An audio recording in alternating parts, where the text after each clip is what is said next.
terus dia pakai alternatif pengobatan ganja. Terus dia ditangkap karena memang nanam ganja, kepemilikan ganja. Angkat kasus yang ibu-ibu kanker, iya, kanker. Yang karena memang dia kepepet, bener-bener kepepet, pakai ganja sebagai alternatif pengobatan. Basi sebenarnya itu. Udah dari dulu kasus zaman tahun berapa? 2018. Ya iya. Apa itu tanaman itu berguna nih dari akar sampai ujung daun nih pakai itu mah. Ya kata gua gini sih, kalau misalkan memang ganja dilegalkan dalam artian bisa dibuat pengobatan, alternatif obat, bisa. Cuman siap nggak gitu bikin memang apa kayak di bidang kepolisian yang memang menangani khusus. Ya sekarang gini aja, bolehlah contohnya ganja dilegalkan, 1 batang 1 orang 1 hari. Emang ada? Siapa badan yang mau ngawasin? Pertanyaannya gitu aja, udah simpel. Kenapa nggak ngadut sistem Belanda? Belanda begitu, mereka bebas tapi diatur. Ya, di tokonya kan. Di tokonya yang ngatur. Sampai narkotikanya pun diatur. Ya di tokonya kan, sistemnya kan. Bukan di kepolisian ya kan. Itu tadi nanya kepolisian kan. Di tokonya loh yang. Jadi di tokonya itu lu dikasih kayak surat kecil gitu, harus beli di sini. Iya, harus ada izinnya, harus ada izin pemakaiannya. Kalau misalnya pernah dengan kasus yang di Belanda kan dilegalkan itu. Tapi kenapa Indonesia? Indonesia bertanggung. Itulah. Dibilangin apapun ininya bakal susah kalau misalnya kita bisa tentang Indonesia. Nah iya, jadi gitu loh kata gua ya. Kalau memang kita negara darurat narkotika, kalau memang kita mau nerapin kayak gitu kayak di Belanda, dilegalkan dalam artian perizinannya gini dan bla bla bla bla, kita harus siap. Harus siapnya dalam arti kalau memang bisa diperkecil ya kecil pemakaian, tapi resikonya besar. Bakal jadi banyak orang yang memang dulu nggak jadi pecandu dan pemakai kayak gitu bang. The question is how. Iya. Itu aja how. Jadi itu kata gua. Ini sebenarnya gimana ya? Balik ke SDM-nya, siapa Masih pakai? kata gua mah nih ya, kalau menurut gue pribadi gitu, ganja itu tidak haram, Enggak. tidak melanggar aturan. Enggak. Sekarang yang melanggar aturan itu dari makanya. Kalau undang-undang narkotika itu kan menyimpan, menguasai dan mengedarkan. Nah sekarang kalau pemakai itu kan korban dia. Kenapa harus ditangkap? Kenapa gitu kan? Kan ada yang namanya itu kita masukkan ke apa? Rehabilitasi. Terus rehabilitasi aja, toh di rehabilitasi itu juga faktanya masih menggunakan ganja, cuman dengan takaran dokter. Nah itu dia. Ya kalau sekarang ditangkap si yang menggunakan, besok yang menggunakan ditangkap lagi, penuh tuh penjara. Ya. Hanya apa? Hanya kasus narkotika saja, sedangkan kasus-kasus lain bagaimana? Kan begitu. Si mahkamahnya gini sebenarnya. Kalau begitu terapin legalisasi ganja, oke, kita bicara tentang legalisasi ganja. Orang yang pemakai itu adalah korban, gue setuju, ya kan? Gue setuju. Tapi kalau misalnya nanti kita terapin itu, gimana kalau orang yang udah keluar dari penjara gara-gara hanya pemakai? Pasti mereka juga nuntut dong. Gue pemakai doang dulu, kenapa gue di penjara? Tapi sekarang undang-undangnya beda. Kok gini sih? Orang bisa rehabilitasi. Pasti bakal bertanya gitu kan? Kan kita tahu juga kalau misalnya harus keluar di penjara gimana pengacapan masyarakat. Situ mah pemakai kan, situ mah si pecandu atau gimana? Pasti bakal ada gitu. Kenapa akses rehabilitasi nggak bisa diakses sama semua orang? Karena punya duit ya. Duitnya mahal, men. Nyatanya kan di situ rehabilitasi tidak membutuhkan biaya apapun. Negara belum Tapi menyiapkan nyatanya uang. Ya negara belum menyiapkan uangnya. Ya negara belum menyiapkan uang. Di dalam hukum itu ada yang namanya asas, manfaat, dan kepastian hukum. Nah, melihat ganja walaupun dia sebagai pengguna, kenapa dimasukkan melanggar undang-undang narkotika itu? Kalau dikaji dari asas manfaat, barang ini tidak bermanfaat, malah merusak. Gitu. Kalau digunakan dalam hal yang salah, gitu. Tapi kalau misalnya lihat di undang-undang kan ada kata-kata kepemilikan. Kata kepemilikan itu nggak cuma sih buat kepemilikan itu nggak cuma sih lebar nggak sih bukan lebarannya, lebar nggak sih, mau lebar nggak sih? Kepemilikan itu sangat sangat lebar. Sekarang Lebar, orang kan? menanam saja itu sudah disebut memiliki. Kepemilikan lebar. Nah, itu makanya Mana? undang-undang kita aja nggak spesifik nyebutnya gimana. Kepemilikan itu dalam hal apa dulu? Nah, Kan itu aja cukup. Itu bisa menjadi pembahasan perdebatan. Nah, itu aja cukup. Kepemilikan aja kata satu aja kepemilikan, udah nggak usah jauh-jauh. Kepemilikan aja lebar kemana-mana. Bisa jadi lo memiliki yang membuat kebal, bisa jadi lo memiliki emang karena buat diedarkan, bisa jadi lo memiliki karena emang buat disimpan ditimbun. Gua nggak tahu timbun buat apa ya. Iya. Tapi kalau misalkan itu kata bisa diubah spesifikasinya di judicial review, kalau misalkan kita ngajuin, itu bisa dikabulin. Kalau misalkan si hakimnya pakai filsafat tentang normatif, kayak apa lebar ada Ya, kata kepemilikan itu dalam undang-undang narkotika harus lebih spesifik. Balik bro. Tapi Ya, nanti berkabar ya. nanti jalan dan nanti Bro. Kalau menurut gua begitu, yang lebih bahaya di dalam narkotika ini ketika dia mengedarkan terus banyak menggunakan orang-orang salah menggunakan itu yang berbahaya. Tapi kalau misalkan dibahas tentang mengedarkan, kata apa bakal ada butterfly effect? Kalau mengedarkan saja tidak menggunakan secara salah, Enggak, maksudnya ini tuh pertanyaannya dasarnya ada butterfly effect nggak? efek. Kalau misalnya legal, butterfly effect itu jadi gini. Jadi kalau misalkan ini dilegalkan nih ganja, berarti pengedaran ganja bakal otomatis berkurang banget. Ya nggak sih? Ya. Kalau apa yang mengedarkan ganja bakal otomatis berkurang. Soalnya kenapa? Mereka sudah memiliki toko-toko resmi dengan aturan-aturan dokter yang dipakai, dengan aturan yang dipakai, yang dipakai, gitu kan?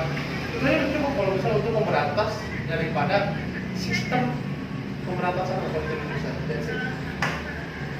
Jadi banyak sih bang PR-nya kata gue. Kalau memang ganja mau dilegalkan banyak PR. Pertanyaan gua, lu setuju gak kalau narkotika itu dilegalkan? Setuju tuh. Setuju tapi dengan syarat tertentu. Apa syarat-syaratnya? Syarat tertentu misalkan pertama tidak melebihi batas kapasitas. Soalnya kenapa? Kalau misalnya kapasitas emang bikin kecanduan, ada namanya adiktif, zat adiktif. Adiktif di dalam narkotika. Ya itu gua. Terus apa bedanya kalau zat adiktif itu di narkotika dilarang atau melanggar hukum? Nah, apa bedanya dengan rokok? Soalnya pemakaian berlebih itu juga bisa merusak kondisi rokok. Nah, rokok pun sama. Nah, ya makanya itu. Rokok dilegalkan tapi ganja tidak dilegalkan. Itu menurut pemerintah. Kata gue ini sih logisnya ya. Kenapa narkotika memang dilarang sementara memang ada zat kecanduan sama dengan rokok. Kalau rokok kecanduannya normal. Kita ngerokok sambil ngopi, habis satu bungkus satu hari nggak apa-apa. Nggak ada efek samping yang memang bisa merugikan orang lain. Narkotika, gini loh, kita biasa pakai satu batang satu hari, nggak mungkin bang, dalam jangka waktu 1 bulan sampai 3 bulan kita pakai satu batang satu hari, nggak bakal mungkin. Tapi gini loh, rokok dan ganja sebenarnya kalau dibilang tidak membahayakan bagi orang lain, lebih berbahaya rokok.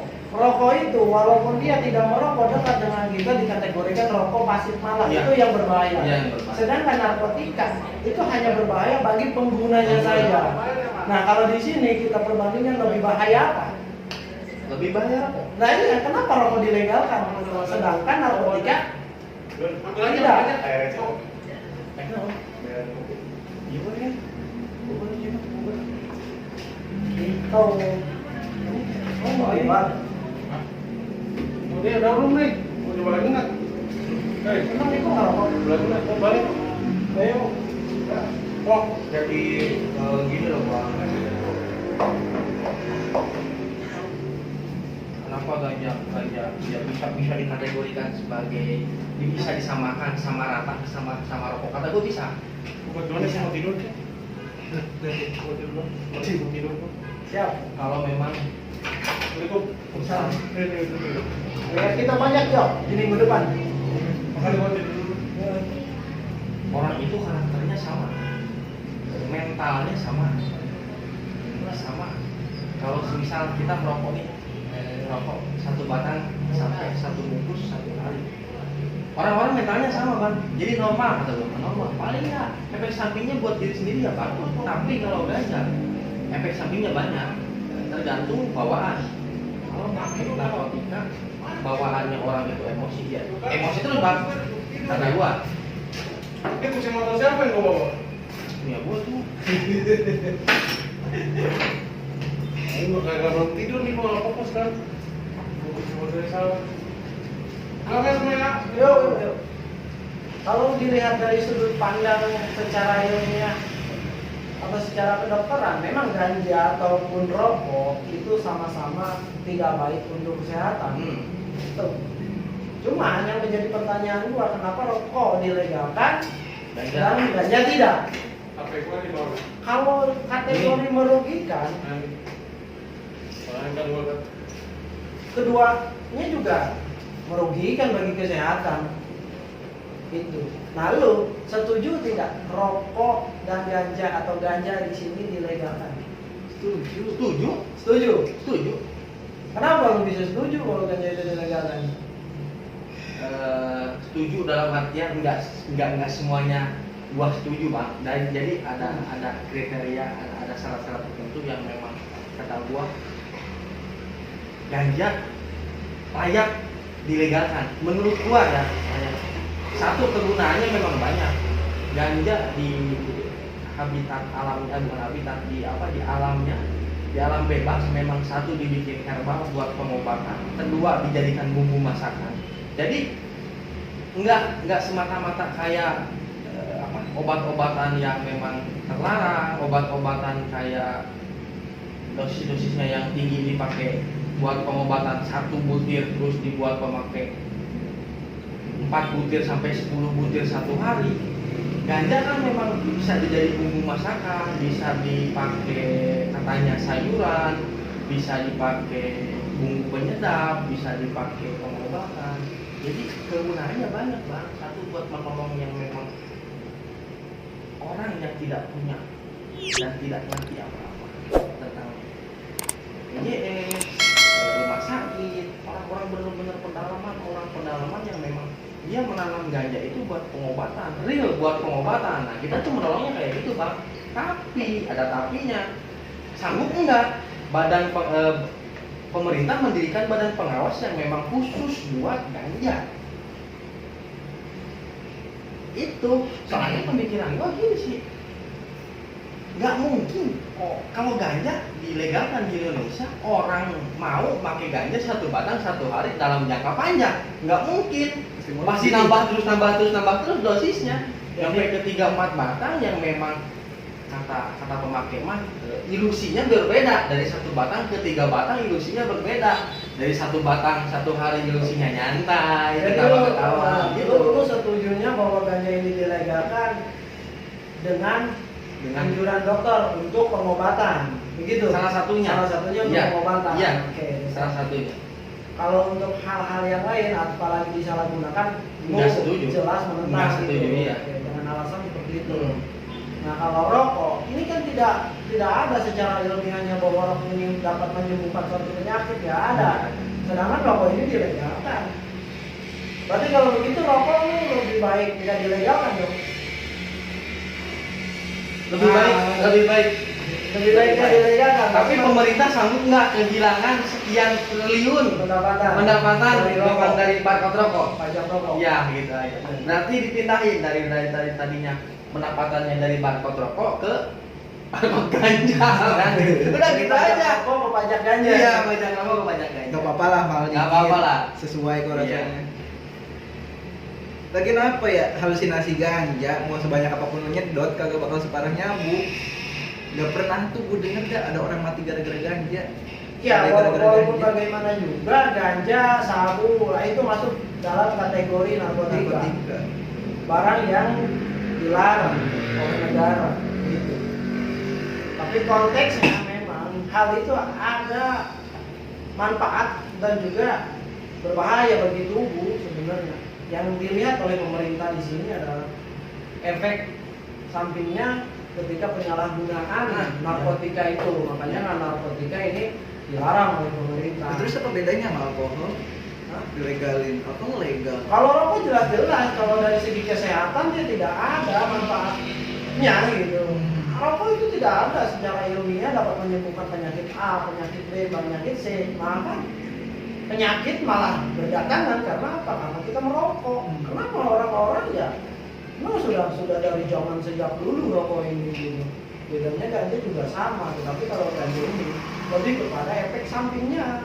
Ada kemungkinan besar gini kan sih Bang, salah satu budaya masyarakat Indonesia pakai rokok sama pakai ganja. Nah kita kalau memang duluan rokok, masyarakat Indonesia budayanya duluan rokok, berarti wajar-wajar aja gitu. Sampai sekarang memang rokok dilegalkan di Indonesia. Tapi kalau duluan ganja daripada rokok, ada kemungkinan rokok dilarang nggak?